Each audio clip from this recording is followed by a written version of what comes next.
1.2 virtual reality. Virtual reality virtual reality শব্দের আক্ষরিক অর্থ হচ্ছে কৃত্রিম বাস্তবতা। অর্থগতভাবে শব্দ দুটি যদিও স্ববিরোধী, কিন্তু তথ্য প্রযুক্তির ক্ষেত্রে এটি এমন এক ধরনের পরিবেশ তৈরি করে যেটি বাস্তব নয় কিন্তু বাস্তবের মতো চেতনা সৃষ্টি করে এবং মস্তিষ্কে একটি বাস্তব অনুভূতি জাগায়।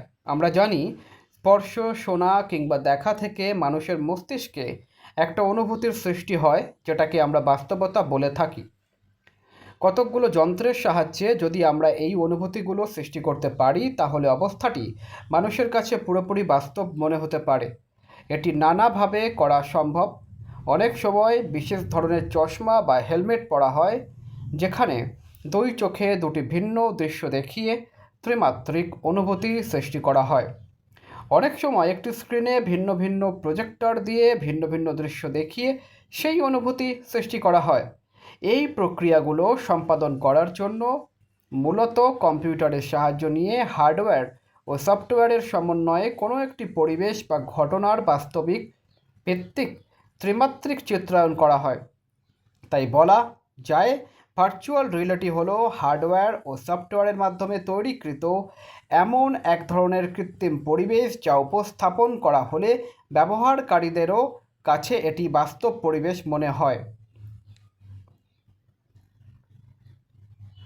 ভার্চুয়াল রিয়েলিটির পরিবেশ তৈরির জন্য শক্তিশালী কম্পিউটারে সংবেদনশীল গ্রাফিক্স ব্যবহার করতে হয়। সাধারণ গ্রাফিক্স আর ভার্চুয়াল জগতের গ্রাফিক্সের মধ্যে তফাৎ হলো এখানে শব্দ এবং স্পর্শকেও যথেষ্ট গুরুত্ব দেওয়া হয়।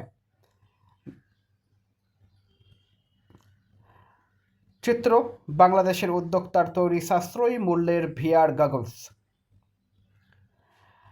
ব্যবহারকারীরা যা দেখে এবং স্পর্শ করে তা বাস্তবের কাছাকাছি বোঝানোর জন্য বিশেষভাবে তৈরি চশমা বা helmet. HMD head mounted display ছাড়াও অনেক সময় হ্যান্ড গ্লাভস, বুট, স্যুট ব্যবহার করা হয়। উচ্চ ক্ষমতা সম্পন্ন কম্পিউটারে গ্রাফিক্স ব্যবহারের মাধ্যমে দূর থেকে পরিচালনা করার প্রক্রিয়াটি সম্পন্ন হয়। একে টেলিপ্রেজেন্স বলা হয়। এছাড়াও এ পদ্ধতিতে বাস্তবভিত্তিক শব্দ সৃষ্টি করা হয়, যাতে মনে হয় শব্দগুলো বিশেষ কোনো স্থান হতে উচ্চারিত হচ্ছে।